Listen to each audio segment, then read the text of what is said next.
नमस्कार, न्यूज 24 देख रहे हैं आप। मैं हूं आशुकेश तिवारी, मेरे साथ है सुकेश रंजन और आप न्यूज 24 का खास कार्यक्रम देख रहे हैं 24 की डेज बताएंगे सुकेश। लगभग एक हफ्ते बाद सुकेश सर फिर वापस आए हैं।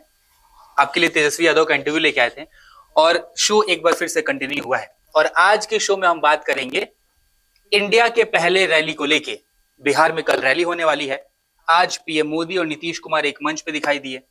काफी तस्वीरें सोशल मीडिया पे सर वायरल भी हो रही हैं कि पीएम मोदी नीतीश कुमार को एक ही फ्रेम में खींचते नजर आ रहे हैं। अब कल क्या ऐसा ही नजारा, क्या कुछ ऐसा ही बिहार में देखने को मिलेगा? इंडिया की रैली में कौन कौन सर आने वाला है, कैसा होने वाला है ये पूरा का पूरा रैली? जो बिहार में महागठबंधन बना था, जिसके हिस्सा नीतीश कुमार थे, नीतीश कुमार उस तरफ चले गए हैं और आज उन्होंने प्रधानमंत्री के सामने कहा कि बीच में हम गायब हो गए थे, अब हम इधर आ गए और अब हम कहीं जाने वाले नहीं हैं, यहीं रहेंगे, आपके साथ रहेंगे। तो नीतीश कुमार अब उस तरफ हैं। तो बाकी जो गठबंधन के दल वहां हैं, तेजस्वी यादव जी तो ड्राइविंग सीट पे हैं, तो तेजस्वी रहेंगे। मैं जब तेजस्वी के साथ घूम रहा था तो हर जगह यह प्रचार किया जा रहा था, क्योंकि एक अपने समर्थकों के बीच लालू यादव की पहचान है, तो यह कहा जा रहा था कि लालू यादव को सुनने आए। बहुत स्वस्थ नहीं है, लेकिन मुझे लगता है कि लालू यादव वहां होंगे, क्योंकि यह प्रचारित किया गया है कि लालू यादव को भी संबोधित करना है उस रैली को।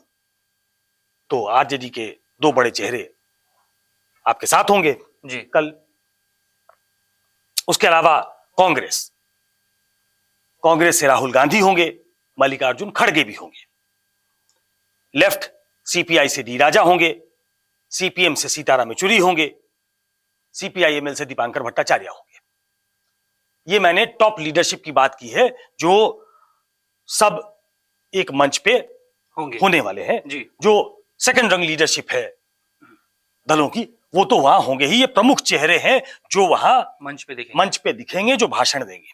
तो ये महागठबंधन की एका दिखाने की कोशिश होगी, उस रैली के बहाने अपना जनसमर्थन दिखाने की कोशिश होगी, उस रैली के बहाने नीतीश कुमार की जो एक वर्ड जो क्रिएट हुआ है, एक कंफ्यूजन जो फैल गया कि अब तो नीतीश कुमार ही चले गए, जो इंडिया ब्लॉक के सूत्रधार थे अब वही नहीं है, तो इंडिया ब्लॉक में क्या बचा है जी। तो वो जो एक नोशन बना है उसको खारिज करने की कोशिश होगी कल की रैली में। बहुत तैयारियां की गई हैं, पूरे बिहार में तेजस्वी यादव घूमे हैं और एक विश्वास पैदा करने की कोशिश की है। एक ट्रस्ट डेफिसिट था यादव परिवार का, एक जो मुस्लिम यादव की पार्टी बनाया जाता था। उन्होंने कहा, माई से बाप की बात उन्होंने की जी, ए टू जेड की बात वो करते रहे, लेकिन वो वोट जो है उनके पास आता नहीं था। क्या इस रैली से वो गैल्वनाइज होगा? क्या वो इनरोड दूसरी जातियों में भी अपने समर्थकों के अलावा, अपनी जो ट्रेडिशनल वोट है उसके अलावा वहां इनरोड बना पाएंगे क्या? उसकी एक झलक दिखलाने की कोशिश है ये पूरे बिहार में घूमने के बाद, कि बिहार में वो अभी भी कमांड में है। पिछली बार आपको मालूम है, दर्शकों को भी मालूम है, वहां के लोग काफी पॉलिटिकल होते हैं और जो राजनीति में इंटरेस्ट रखते हैं वहां बिहार के बाहर भी, उनको भी मालूम है कि 40 में से 39 सीटें एनडीए ने जीती थी। एक सीट किशनगंज की वो कांग्रेस ने जीती थी। जो आज सबसे बड़ी पार्टी है विधानसभा में आरजेडी, उसके एक भी सांसद जीतकर नहीं आए थे। वो वहां से स्टार्ट कर रहे हैं। अब ये जो 24 का रण है जिसमें वो प्लंज लेने वाले हैं, तो वो जीरो से, सिफर से शुरू कर रहे हैं। क्या वो नरेंद्र मोदी का जो एक रथ है, नरेंद्र मोदी ने जो एक ऑरा अपना क्रिएट कर दिया है चुनाव के पहले ही कि there is no stopping for him, वो रुकने वाले नहीं है। उन्होंने नीतीश कुमार को तोड़ लिया, उन्होंने यूपी में जयंत चौधरी को तोड़ लिया, वो कांग्रेस में कई जगह सेंध लगा चुके हैं, कई जगह ये कोशिश चल रही है। बिहार में ही आप देख रहे हैं कि कई आरजेडी के विधायक टूटकर बीजेपी की तरफ जा रहे हैं। तो ये इस बीच खड़े होकर गांधी मैदान से शंखनाद करना कि इस बार रथ रोकेंगे। 80 के बाद 40 सीटें महाराष्ट्र में, 48 है, 42 सीटें बंगाल में है। तो 40 सीटों के साथ बिहार एक अच्छा एक चंक 543 में देता है। कंट्रीब्यूट करता है। तो जी। उस लिहाज से अगर देखा जाए तो इस पे सबकी निगाहें हैं कि क्या एक ग्रेजुएट करके एक कॉन्स्टिट्यूएंसी क्रिएट करके और जो बचा हुआ गठबंधन है उसको सीमेंटेड दिखाने की कोशिश। अभी वहां सीट शेयरिंग पे चर्चा नहीं हुई है, चर्चा तो हुई है, अनाउंसमेंट नहीं हुआ कि कौन कितनी सीटें लड़ेगा, लेकिन एक मंच पे खड़े होके ये दिखाने की कोशिश होगी कि जैसे उत्तर प्रदेश में गठबंधन हो गया, जैसे महाराष्ट्र में गठबंधन ऑलमोस्ट हो चुका है, उसकी घोषणा बाकी है, वैसे बिहार में भी ग्लिच फ्री हो जाएगा। ये जब तमाम बड़े नेता एक मंच पे खड़े होंगे तो ये संदेश देने की भी कोशिश होगी कि बिहार में सब कुछ ठीक ठाक है। हाँ, कितना वो रोक पाएंगे उस नरेंद्र मोदी के ऑनस्लॉट को, क्या बिहार रोक पाता है, कि क्या तेजस्वी रोक पाते हैं, ये देखने वाली बात। सर एक और मेरा सवाल इसी से था, मतलब लगभग तो आपने जवाब दे ही दिया कि सीट शेयरिंग की बात नहीं हुई है, लेकिन लगभग फाइनल हो जाएगा। मैं आपका तेजस्वी वाला इंटरव्यू भी सुन रहा था जिसमें उन्होंने खुल के नहीं बोला कि कांग्रेस को कितनी सीटें देंगे। उन्होंने बोला कि कांग्रेस से बात हुई कि क्षेत्रीय पार्टी को अपने दम पे लड़ने दिया जाए, जहां पे कांग्रेस 1-on-1 फाइट में है वहां पे कांग्रेस मुकाबला करे बीजेपी से। मेरा सर फिर से यही सवाल होगा कि कल जब सब मंच पे एक साथ दिखाई देंगे, आज प्रधानमंत्री मोदी है, जनसैलाब भी दिखा उनकी रैली में, नीतीश कुमार उनके साथ फिर से नजर आए, वही लोकसभा वाला एक पिक्चर सबके सामने निकल के आया कि 40 से 39 था, अब हो सकता है इस बार 40 हो जाए। तो क्या कांग्रेस को सीटें सम्मानजनक मिलेंगी जैसे कि तेजस्वी यादव ने आपसे कहा, या फिर कांग्रेस यहाँ पे भी यूपी जैसे पहले टसल होगा फिर बाद में फैसला होगा? मुझे लगता है कि यूपी और बिहार में थोड़ा अंतर है। वो एक ट्रस्टेड पार्टनर के तौर पे आरजेडी वहां है, कांग्रेस पिगी बैक कर रही है आरजेडी के ऊपर जी। वहां बहुत ज्यादा झगड़ा नहीं है, सीट्स की डिमांड कुछ ज्यादा हो सकती है, लेकिन विधानसभा के चुनाव में कांग्रेस ने 70 सीटें लड़ी थी, 19 पे जीत हुई थी उनकी, और कहा गया कि ये 70 सीटें देना ही भारी पड़ गया आरजेडी को।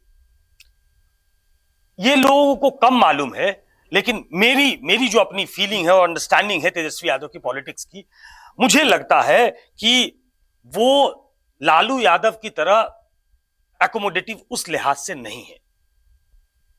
वो कांग्रेस को साथ लेना चाहते हैं, कांग्रेस को साथ रखेंगे, कांग्रेस भी उनको साथ रखना चाहती है, लेकिन 20 के जो चुनाव थे उसने तेजस्वी यादव को पॉलिटिकली थोड़ा मैच्योर किया। उनको लगने लगा है कि कांग्रेस जो है वो बहुत इंफ्लुएंस कांग्रेस का बचा नहीं है। कांग्रेस जो सीटें मांग रही है उस सीट पे उनके पास लड़ाने के लिए बहुत अच्छे उम्मीदवार नहीं है। मुझे नहीं मालूम कि कितनी सीटों पे बात बनती है, लेकिन कांग्रेस बहुत ज्यादा अगर डिमांड करेगी तो एक मैसेज वो मेरे इंटरव्यू के जरिए ही कांग्रेस पार्टी को था कि जहां वो डायरेक्ट फाइट में है बीजेपी के साथ, वहां पे वो चुनाव लड़े। और जो रीजनल पार्टीज हैं, उन्होंने नाम लेकर कहा कि बिहार में हम हैं, उत्तर प्रदेश में अखिलेश यादव हैं, पश्चिम बंगाल में ममता बनर्जी हैं, उनको छोड़ देना चाहिए क्योंकि वो सीधे सीधे नरेंद्र मोदी से लड़ते हैं। उन्होंने ये भी कहा कि बिहार में बीजेपी की दाल अभी तक गली नहीं है, वो अपने दम पे आज तक यहां सरकार नहीं बना पाई, उन्हें नीतीश कुमार की जरूरत पड़ती है, वो बिना किसी के सहारे के, बिना किसी बैसाखी के वहां नहीं चल सकते। और इस बार भी उन्होंने इशारों में कहा कि नीतीश कुमार को उधर ले जाना पड़ा उनको। तो वो एक अपने आप को मानते हैं कि we are a force to reckon with. बहुत ज्यादा सीटें अगर कांग्रेस लड़ेगी तो शायद उसका नुकसान होगा, तो सीटें तो बहुत ज्यादा नहीं होंगी कांग्रेस के पास। एकजुटता दिखाने का, सॉलिडारिटी दिखाने का एक मैसेज जरूर होगा कल के माध्यम से। कल कोई सीटों पे चर्चा हो जानी है, कल कुछ अनाउंसमेंट हो जाना है, ऐसा नहीं है, लेकिन बहुत ज्यादा सीटें मुझे लगता है कि कांग्रेस वहां डिमांड नहीं करेगी, और डिमांड करेगी तो वो डिमांड मीट भी नहीं होगा, ऐसा मुझे अभी तक के उनकी बातचीत से, आरजेडी की तरफ से जो सिग्नल्स हैं उससे पता लगता है। क्योंकि ऐसा तेजस्वी और उनके आसपास के लोगों का ऐसा मानना है और उनके काडर का ऐसा मानना है कि इस बार जो सरकार चली है 17 महीने, उसने तेजस्वी यादव को और मैच्योर किया है जी। तेजस्वी यादव और मैं भी जो घूम रहा था, तो ये बता देना जरूरी है कि आम लोगों से अगर बात करें तो तेजस्वी के लिए वो सॉफ्ट दिखते हैं। वो वोट में तब्दील होगा कि नहीं ये मुझे नहीं मालूम, लेकिन बीजेपी के नेता भी दबी जुबान ये मानते हैं कि तेजस्वी यादव एक नेता बनकर उभरे हैं। वो सिर्फ लालू यादव की लेगेसी की वजह से नेता हैं, अब ऐसी बात नहीं रही है। उन्होंने पार्टी पे कंट्रोल किया है, उन्होंने जो विधानसभा में भाषण दिया था उससे एक मैसेज गया कि उन्होंने बड़ा सॉफ्ट रखा। नीतीश कुमार पे हमला बहुत टैक्टफुली किया। तरीके से, बहुत टैक्टफुल तरीके से नीतीश कुमार पर वो हमला नहीं था। शायद वो ईबीसी वोटर को भी एक संदेश देना चाहते हैं कि नीतीश कुमार को का जो वोट बैंक है उसमें ये मैसेज ना जाए कि नीतीश कुमार को हम छोड़ देने के बाद हमने गाली गलौज शुरू कर दिया, हमने इस तरीके के आरोप लगाने शुरू कर दिए, हमने तीखी टिप्पणी कर दी, तल्ख हमला कर दिया। वो उससे बच रहे हैं, वो एक मैसेजिंग के तौर पे है। तो एक मैच्योर नेता की तरह उन्होंने अपने आप को प्रेजेंट किया है इस यात्रा के दौरान जी। और जो एक कॉन्स्टिट्यूएंसी उनकी बनाने की कोशिश है, उनकी लड़ाई लंबी है। जो चीजें चस्पा हो जाती है आपके ऊपर इतनी जल्दी छूटती नहीं है, लेकिन वो बार बार ये दिखाने की कोशिश करते हैं। जब मैं उनके साथ चल रहा था तब भी उन्होंने कहा ये एमवाई जो हमारे ऊपर चस्पा कर दिया गया है, उन्होंने अपने रथ में दिखाया कि एक मनोज झा बैठे हैं, एक आलोक मेहता बैठे हैं, एक शिवचंद्र राम बैठे हैं। बोले इसमें बताइए कि सारे फॉरवर्ड भी है, ओबीसी भी है, ईबीसी भी है और दलित भी है। तो वो ये करना चाहते हैं कि एक कॉन्स्टिट्यूएंसी हमारी जो बनी हुई है उसको कैसे हम आगे बढ़ाएं। एक युवा अक्रॉस सोसाइटी, जो सोसाइटी का अपना स्पेक्ट्रम है, उसमें युवा को एक वोटर के तौर पे अपनी तरफ खींचना, और इसीलिए वो नौकरियों का श्रेय लेना चाहते हैं।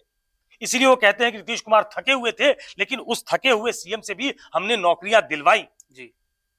नौकरियों पे प्रचार जो शुरू हुआ है वो नीतीश कुमार का अब हुआ है।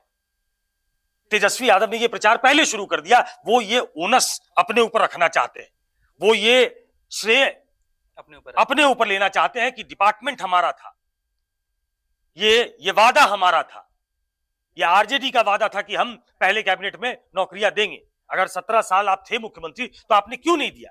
इन्हीं 17 महीनों में क्यों देना पड़ा? तो ये तमाम चीजें करके एक वर्ग युवाओं का वो अपनी तरफ खींचना चाहते हैं।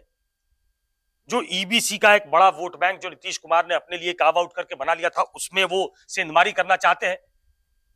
अब ये क्या वो इस बिहार भ्रमण में उन्होंने कुछ गेन किया है क्या? ये तो 24 के चुनाव में पता लगेगा कि क्या कुछ इनरोड बनाने में वो कामयाब हुए हैं कि नहीं हुए हैं। उसकी एक झलक भी आपको कल दिखेगी। और उनका मुझे लगता है कि अल्टीमेट एम जो है वो 25 है कि 25 में वो किस तरीके से अपने वोट बेस को थोड़ा और एक्सपैंड करें। सर, एक बिहार पे चर्चा कर रहे थे, एक आखिरी सवाल मेरा ये भी था कि भले ही नीतीश कुमार और पीएम मोदी मंच पे एक साथ दिखाई दिए हों, लेकिन सीट बंटवारा तो उनमें भी होना है। उनका सीट बंटवारा कहां तक पहुंचा? जेडीयू कितने पे चुनाव लड़ेगी? क्या इस बार जब नीतीश कुमार कमजोर हैं तो बीजेपी उन्हें पुश करने की कोशिश करेगी? इस पे अभी तक क्लैरिटी नहीं है, क्योंकि बिहार को लेकर अभी कोई बैठक बीजेपी में नहीं हुई। लेकिन जब साइड स्विच किया है नीतीश कुमार ने, तो मुझे लगता है कि टॉप लेवल पे उनकी बात हो गई होगी। उनकी मोडस ऑपरेंडी ऐसी आज तक रही है। लेकिन ये आपने ठीक कहा कि नीतीश कुमार, मैं बार बार कहता हूं कि वो चरम जो नीतीश कुमार ने अपना देखा था वो उससे बहुत नीचे आ चुके हैं। लेकिन नरेंद्र मोदी कोई मौका चूकना नहीं चाहते हैं। 24 की पूरी जो ये रेस है उसमें वो कोई एक ऐसा फैसला नहीं करना चाहते जो कहीं से नुकसान पहुंचाए। तो एक अपनी अंडरस्टैंडिंग ये है मेरी कि शायद 24 में नीतीश कुमार को वो बहुत ज्यादा छेड़ना नहीं चाहेंगे, क्योंकि 25 जब होगा तो इस बार जो चुनाव होगा विधानसभा का, इस बार जो अश्योरेंस है, जो पहले था कि नीतीश कुमार ही मुख्यमंत्री के चेहरे होंगे, 25 में शायद वो अश्योरेंस नहीं है। नीतीश कुमार अब चेहरा नहीं होंगे। वो ओपन एंडेड होगा चुनाव। हो सकता है भाजपा को भी का भी कोई चेहरा ना हो, लेकिन भाजपा को लगता है कि वो बड़ी पार्टी होंगे जो आज तक उनको एल्यूड करता रहा। पहली बार वो बीजेपी से और जेडीयू से ज्यादा सीटें पहली बार वो जीत कर आए, लेकिन सीट वो बराबर लड़े थे। हो सकता है कि विधानसभा चुनाव में पुश किया जाए नीतीश कुमार को कि अब आप छोटी पार्टी हैं तो आप कम सीटों पे लड़े। लेकिन लोकसभा के चुनाव में 17 में से 16 वो जीत चुके हैं, तो आमतौर पे ये माना जा रहा है कि वो 16 सीटें नीतीश कुमार लड़ेंगे। अभी फाइनल फैसला क्या होगा नहीं होगा इसके बारे में कहना मुश्किल है, लेकिन यह माना जा रहा है कि 24 के चुनाव में नरेंद्र मोदी नीतीश कुमार को किसी तरीके से छेड़ना नहीं चाहेंगे।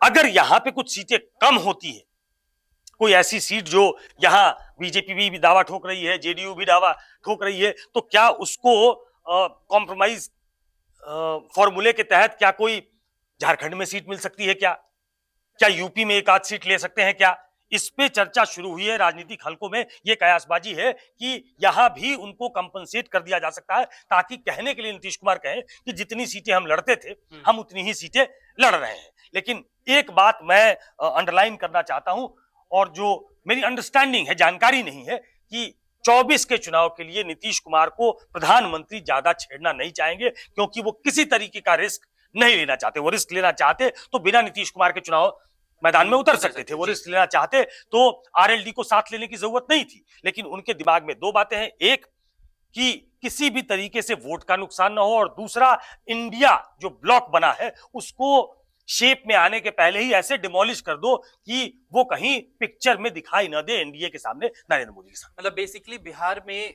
खेला तो अभी होना बाकी है, कल इंडिया की रैली होने वाली है, और ये भी है कि पीएम मोदी क्लोज फाइट भी नहीं चाहते। पीएम मोदी ऐसा दिखाना चाहते हैं कि हम ही जीत रहे हैं, बीजेपी जीत रही है, बीजेपी आगे बढ़ रही है, और शायद इसी वजह से सर ने बताया कि हो सकता है कि नीतीश कुमार से ज्यादा छेड़छाड़ ना किया जाए।